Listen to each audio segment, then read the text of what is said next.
Magandang hapon mga butingting. Meron tayong gagawin ngayon, isang laptop na Asus. Buhay ito pero may problema siya sa camera niya. Pero check natin kung software issue lang or kailangan na i-format or talagang webcam ang problema. Setup ko lang tong camera natin.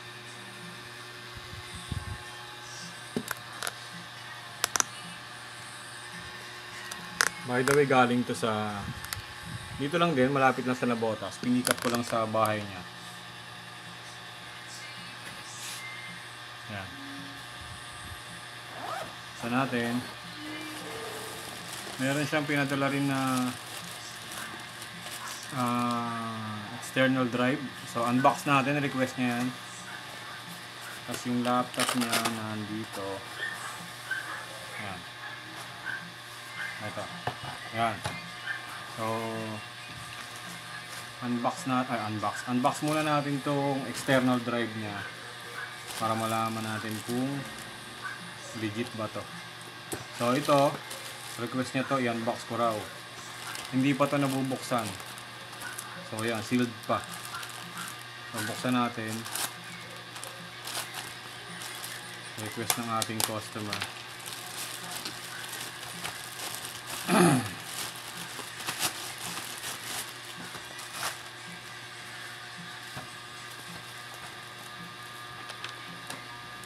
Para malaman natin kung legit.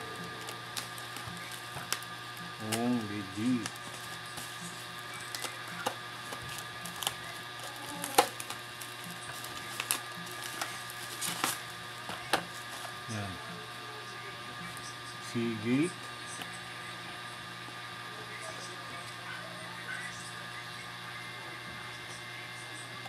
Kasi plano niya raw i-backup lahat ng files.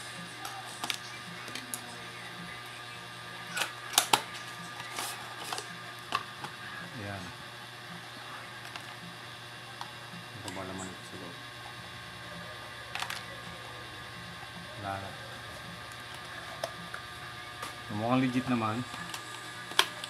Ito yung external drive niya. Ang laman ay hindi ko alam kung ilan to.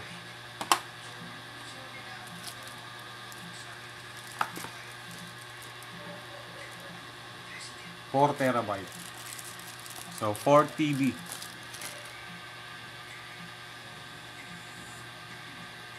Ayan. Hindi natin alam kung nakikita nyo.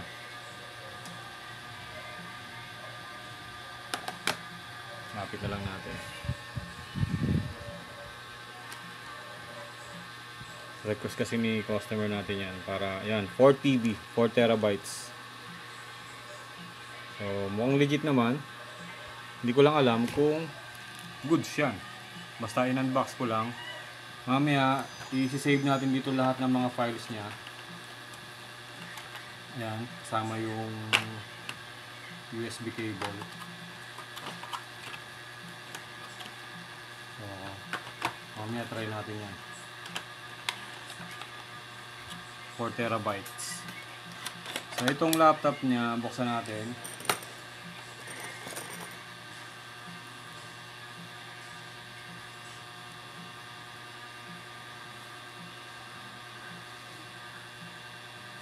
May password nga pala to.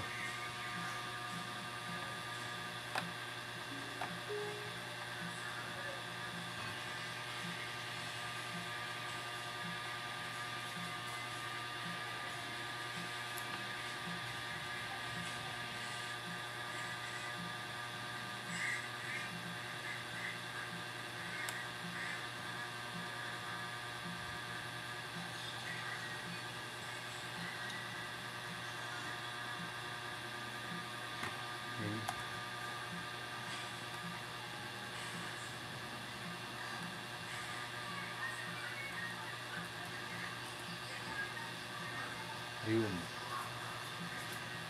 So buhay siya. Ayan. Ang kailangan natin check dito yung camera. So punta tayo sa camera.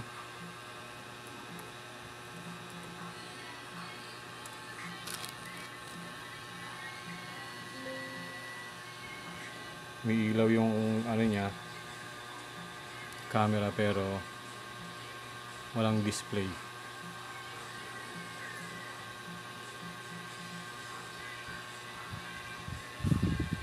So try natin siyang i-repair, ba't hindi siya nabubuhay. Pero check ko muna yung driver ng camera kung naka-install.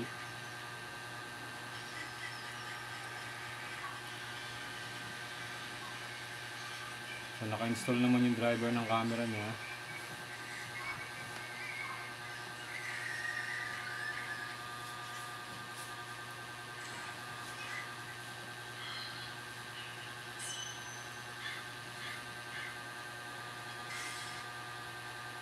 Siguro format na lang natin to. Pero bago natin format, kunin muna natin lahat ng files niya. Kasi sabi niya, ng may-ari, kapag sa Messenger wala siyang camera. Tapos kapag sa dito sa built-in sa camera ng laptop, wala rin tayong nakikita eh.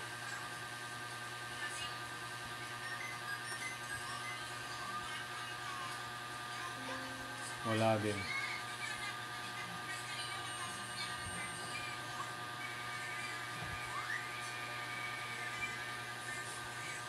So try muna natin tong try muna natin i-backup yung computer niya, yung mga files.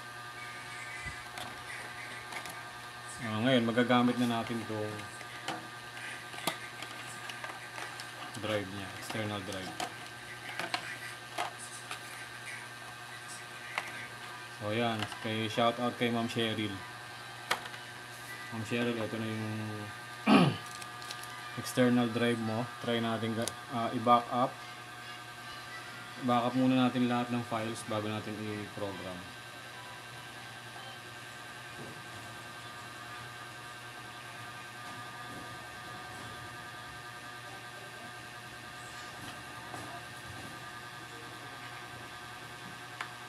Since naka-install naman yung driver niya,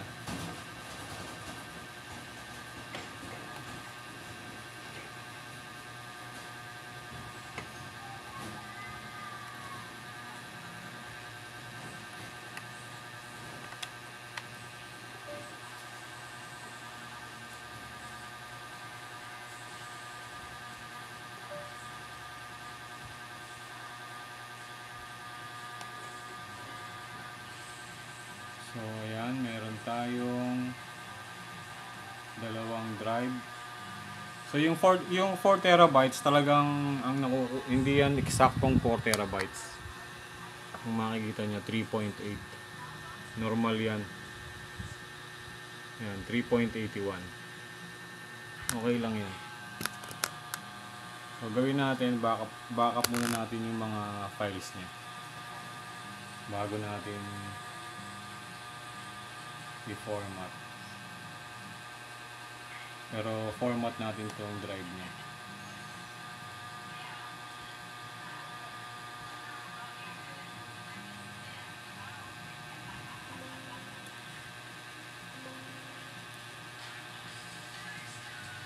Okay.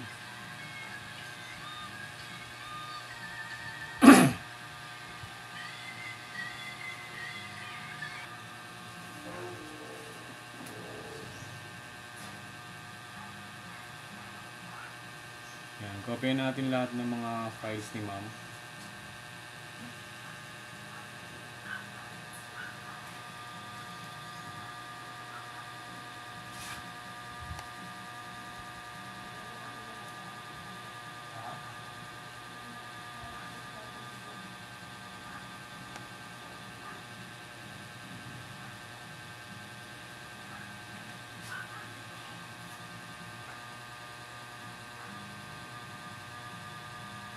Documents.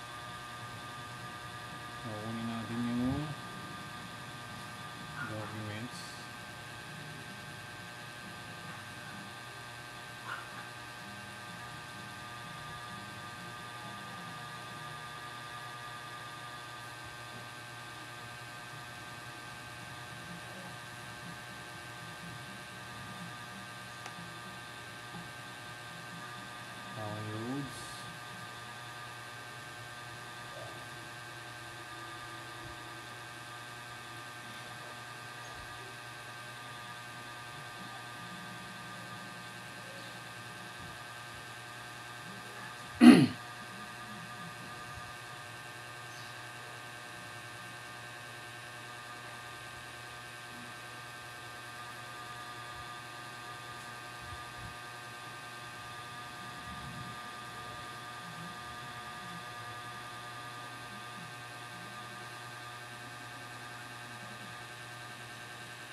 Music.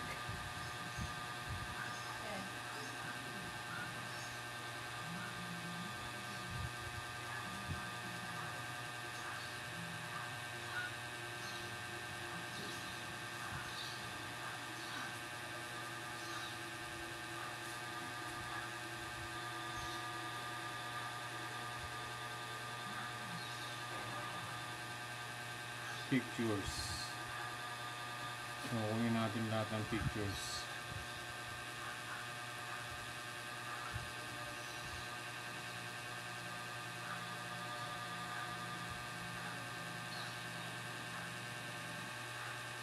Save games. Wala. Videos.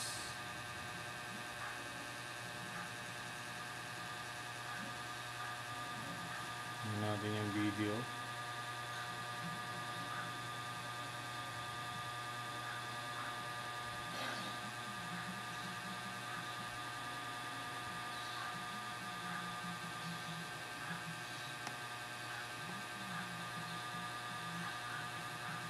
Saka yung mga yan. Okay natin.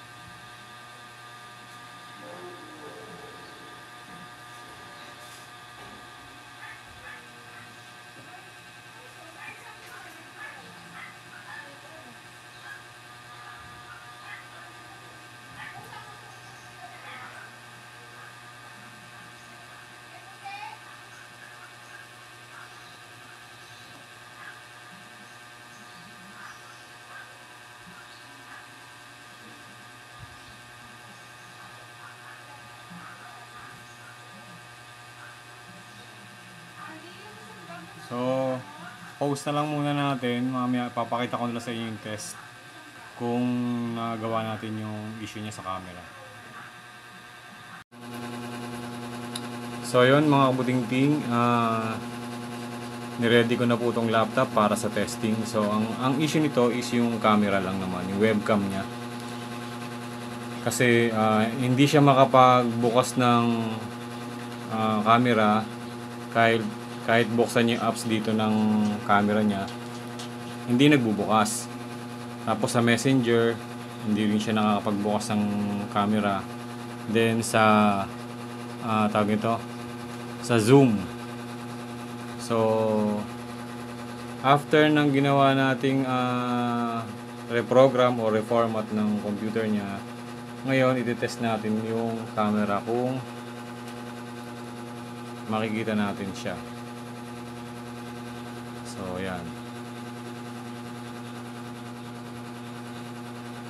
Ayan na po ang ating camera. Nakikita na po tayo. Isang kalbo. Sinabotas Tech ay kalbo. Ayan. So, goods na po yung camera natin. Na fix na natin yung issue ng laptop. At ito po kanina na-test ko na rin siya sa Messenger. Yung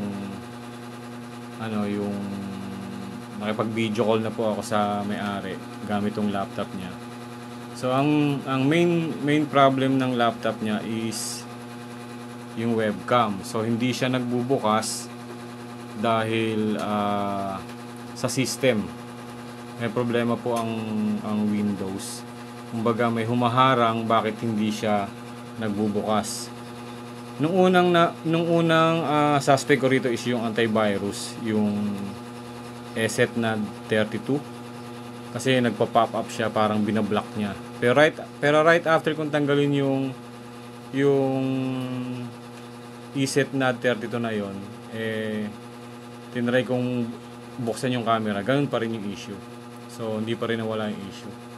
So ang ginawa ko is binack up ko muna lahat ng mga files niya. Then after ko ma-back up, nireprogram ko na siya, pinormat ko na. Then right after nating ma-format, tinest ko kagad yung camera and then working na kagad yung camera natin. So yun lang naman mga butingting.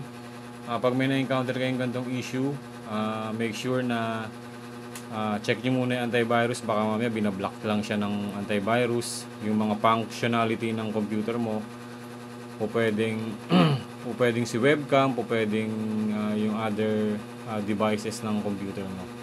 So yun lang. Sana nakatulong to kahit na simple lang, pero malaking bagay din naman. So yun, maraming salamat mga kabuting ting, and have a nice day po.